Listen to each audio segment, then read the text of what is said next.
Okay, great. Yeah, so I'd like to thank Jan and the organizing committee and Rice University for giving me the opportunity to describe some of our interesting results using deep learning to understand documents.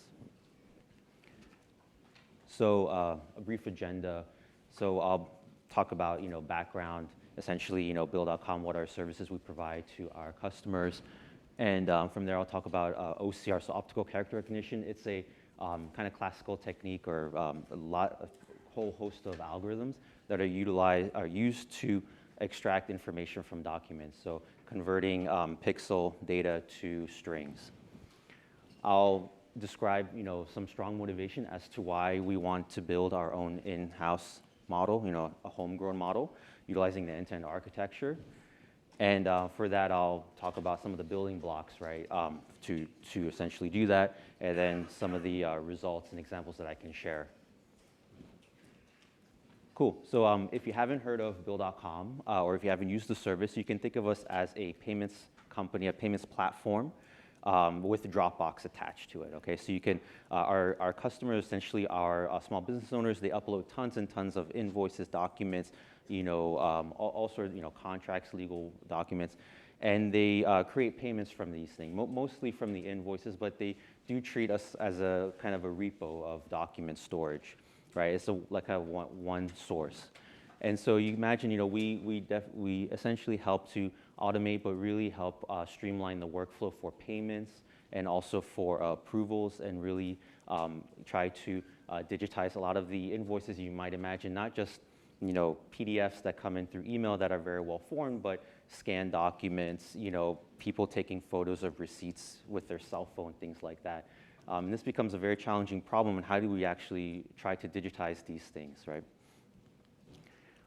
So from a high kind of level overview, we process lots and lots of payments, right? We see lots and lots of volumes, not just on the payment side, but also on the invoices side, right? So through millions and millions of documents uploaded per month through our service. So another thing that is important to see is we also partner with leading banks. So there's governance is a big part of this of conference, and we see this kind of sea change now. In fintech is always has lots of regulations involved with their data access and things like that, healthcare as well.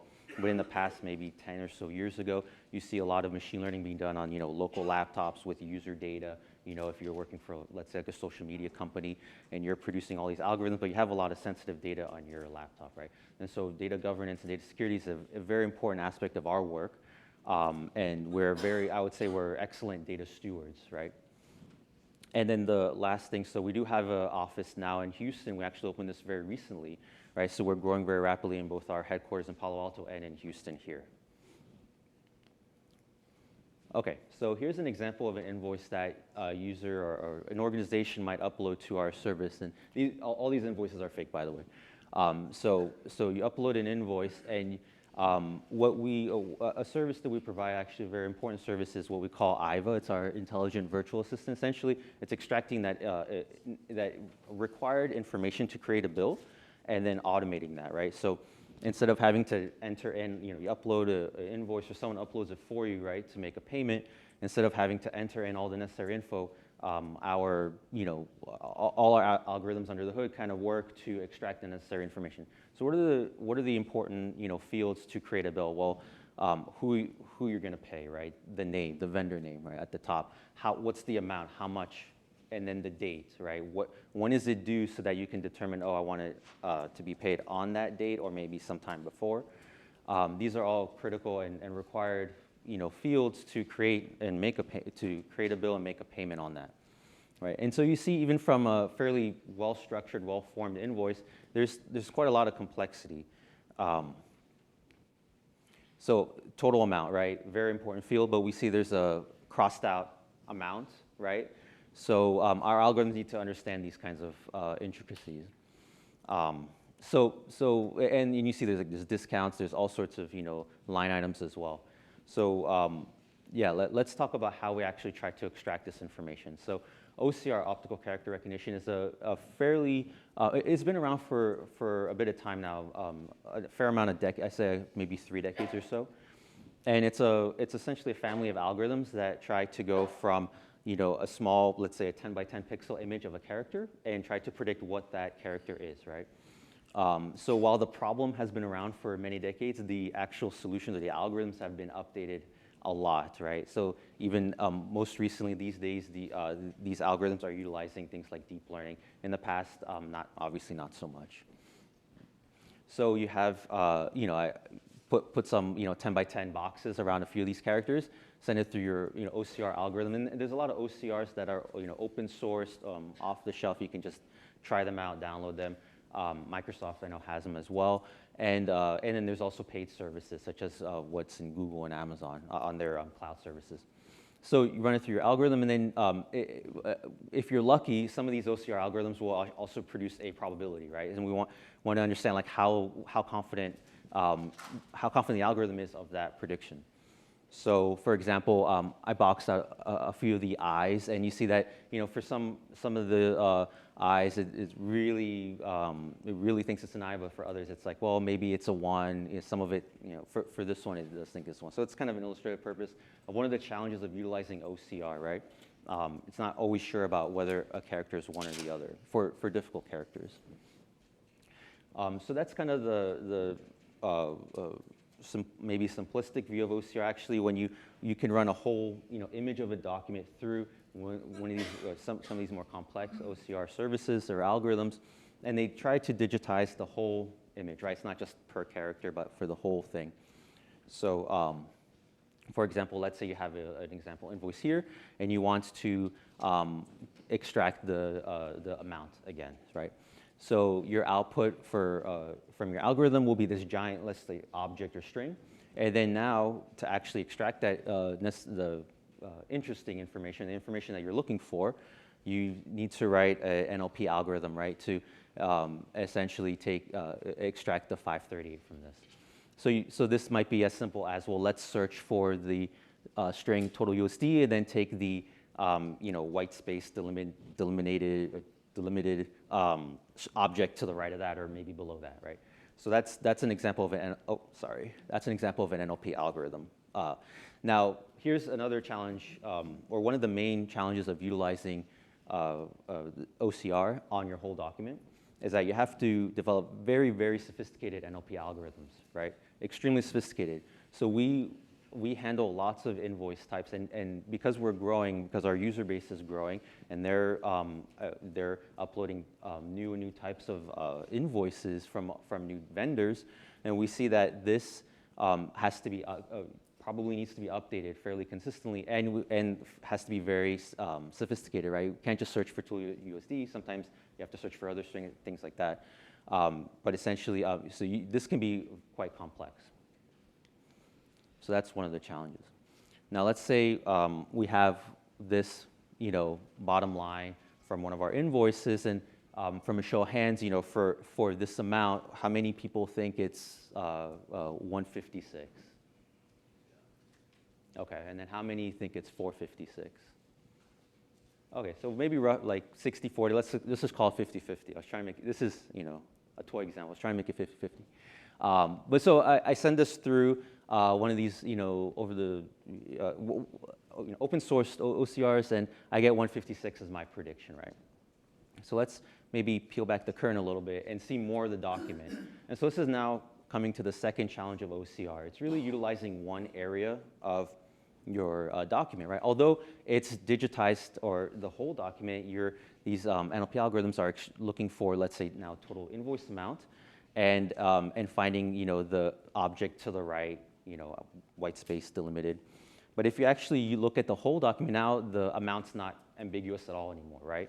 Well, clearly it's 456, and this is now one of the many patterns we see when we look at invoices. Invoices have a lot of patterns, and then one of the big ones for the amount is that the amount is like everywhere on an invoice, right? You see it like repeated many, many times, while this OCR to NLP kind of pipeline is really looking for one.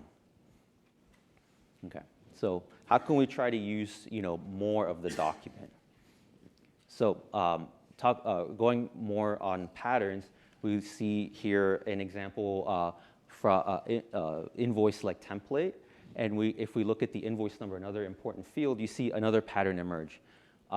Invoice number being, 00 dash and then a 4-digit number. So we see invoice numbers having a very strong correlation among types of invoices. And then another big and obvious, I'd say, pattern is the vendor name, right? A vendor is going to have their type of invoice that looks, with a certain header, maybe certain colors, things like that. So OCR completely neglects all these types of patterns, right? It's really just trying to digitize characters, convert characters to strings, whereas there's a lot of fidelity, I would say, a lot of fine structure in the invoices themselves, trained through many types of invoices that can be learned. Okay, so I really like this quote from Richard Socher in Salesforce. He essentially says, rather than spending a month figuring out an unsupervised machine learning problem, just label some data for a week and train a classifier, right? So I like it. So pretty much all my work now is on supervised learning, although I've done, unsupervised and semi-supervised in the past. Those are a lot harder, a lot more challenging. And essentially, if you're able to have and get label data, then you're going to have a better time. But with this quote, kind of the devil's in the details, and that is the cost, right? A lot of times, the cost of getting a label data, actually more often than not nowadays, is fairly cheap. To annotate an image is maybe like 10 or 15 cents. But for other fields, such as in healthcare, to get like one more data point from a clinical trial can be like, a 6-figure amount. So this is more so to say, well, if you can afford to. So because, all of my work now is on supervised learning, I wanted to, kind of have a very brief background for people that may not, may not know. So supervised learning essentially requires structured numeric non-null data as your input for your training, right? You feed it into an ML algorithm, and then you have a set of predictions at the end. So there are certain types of algorithms that do some pre-processing, such as like XGBoost or Random Forest, and implementation in R. They do some, one-hot encoding of categorical columns. But if you kind of strip away all the pre-processing steps, you always require a structured numeric non-null data as your data set. So for example, if you have an image here, 256 squared color, so RGB, this equates to about 200,000 inputs, parameters, essentially. So a 200,000, you think of it as a vector of inputs. You feed it into one of these convolutional neural networks for computer vision. And we see here that this is 60 million parameters, right? So we're going from 200,000 inputs to 600 million parameters that need to be trained. So what does this tell us? This tells us that this kind of paradigm requires lots of data, right? Tons and tons of data, millions. ImageNet, which is what is used to pre-train these computer vision models, I think now is at about 10 million images, but it's growing as well. And so pass the inputs through, and then you get some predictions out. And so for those curious, this is my son. Okay, so there's a couple important building blocks for convolutional networks. One is the actual convolutional filter, right? And you can see that it's kind of like this. So you have let's say a 3x3 or 5x5 sized filter, and it is moving with stride across your prior layer, and then it's doing some math. It's doing convolutional math, and then outputting the value into the next layer, right? So what's important from this is that you start to see there's spatial dependence that's inherent to a convolutional layer, right? These adjoining pixels are very important to each other, right? So there's a lot of correlations, and this is why these models are so impactful for computer vision, is because when you think about an image and you change, a couple pixels in an image, well, the actual, thing in the image probably is not going to change, right? Or let's say you take off, the bottom tenth of that image. It's not going to change the underlying thing that's in the image, whether it's a cat or a dog or whatever. So that's why convolutional filter is very important for producing, high performance computer vision models. And then the other building block that's important is this pooling layer. Pooling layer essentially shrinks down and further abstracts away from the kind of what you can see by eye features things like, oh, there's fur on a cat. So it's doing that essentially. It's quite simply, cutting down that input layer in half or a third or whatever, and it's doing that by an average or taking an average or taking the max, right? So so it's important. Oh, sorry, I keep pushing the wrong button. So it's important to know that these convolutional neural networks, you're essentially just repeating these in a lot of the VG19 models. You're essentially just repeating the convolution ReLUs, just the activation and then pooling, convolution ReLU pooling. Just keep repeating those over and over again until you get a very abstracted, you think of it like a context vector that gets fed into like your fully connected layers, things like that. Okay, the other thing we need are recurrent nets, and I've searched for, there's never any really nice like GIFs or animations for recurrent neural networks. But the important thing here to see is that there is this time step, right? So essentially, recurrent nets take sequence data as input and then output sequence data as well at every time step. Now, the recurrence essentially is coming from the weights here. So there is a hidden layer here that's moving along. These weights are the same at every time step. And this is in one direction, but generally nowadays you can go both directions. And the idea here is that you have at every time step dependence from prior time steps and also dependence from future time steps if you're going in the other direction. And so this imparts temporal dependence, right?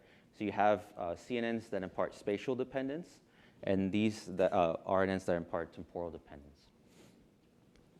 And so these are very important when we start to encode our, for example, our amounts. But before that, this is kind of the simplified architecture of what we're trying to at least test initially is one field, and we have a raw document image, and that gets fed into the CNN. It outputs a context vector that gets fed into the RNN, and that outputs essentially a sequence, which is a character level representation of the field. So what does that character level represent? Well, this is what it looks like. So it's kind of complex, but we can walk through that.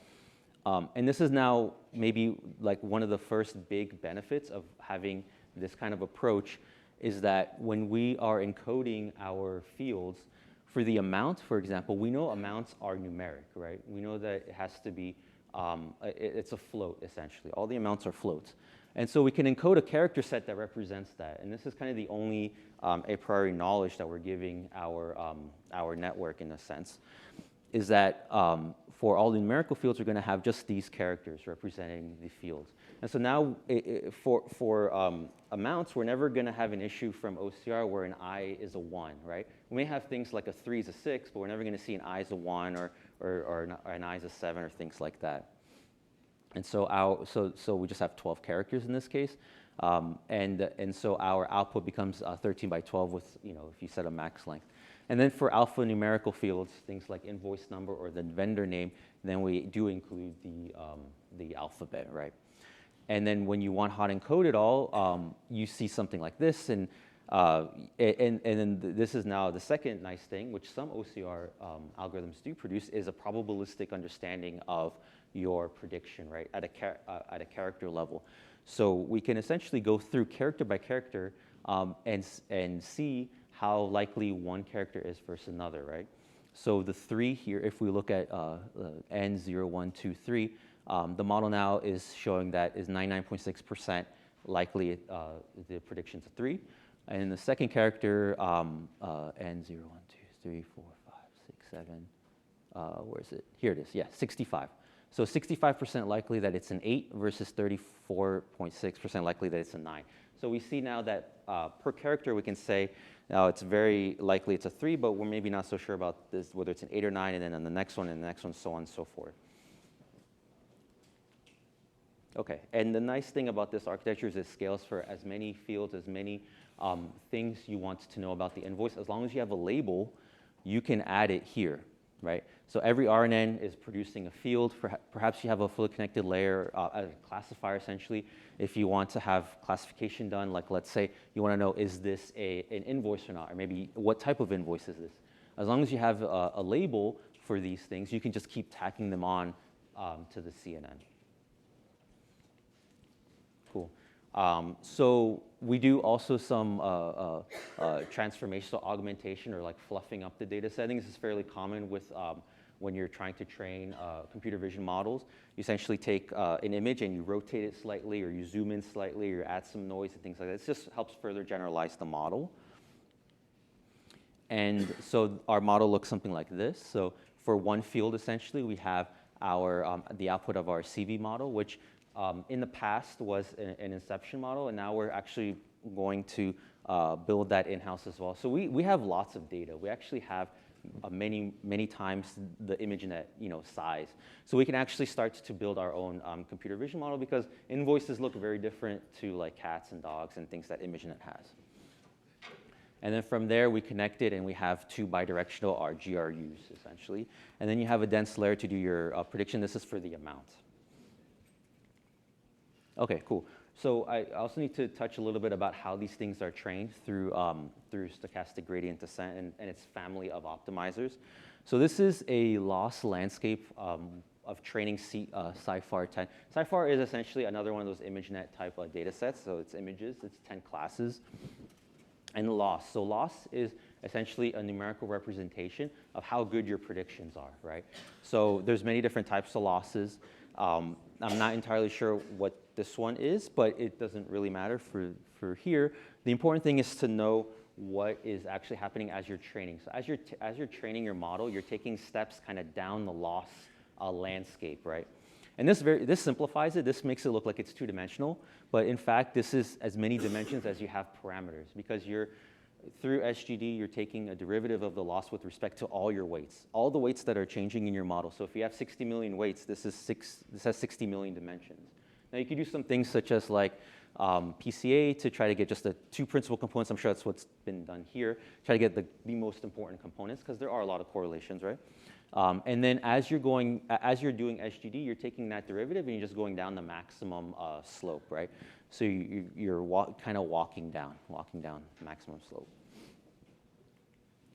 Okay, so we can show some of our results through training these models. So essentially, we have here the loss, right, which is numerical. It's not too important, the scale, but we see that it is going down. It's quite noisy, and that's to be expected, because it is a random as well, as you're training through batch sizes. And then you have your number of samples here. So we see first that we'll get to convert, and this just linear line is fitting like the last bit of it, right? So training does slow down. Of course, it actually is exponential decaying, but we see that this will converge at about 5 to 10 million examples, and that's kind of what we expect from training things like ImageNet. So if we compare the actuals to the predictions, so at the beginning, the predictions are just completely random, right? And that's just to be expected. As we move down, we see some very interesting things. So and what's this model learning? So one of the first things that the model learns is the length of the amount, right? Very interesting. So it's getting that pretty good, 3-figure, 4-figure, 3-figure, 3-figure. So it's getting these, the length of the string actually quite good.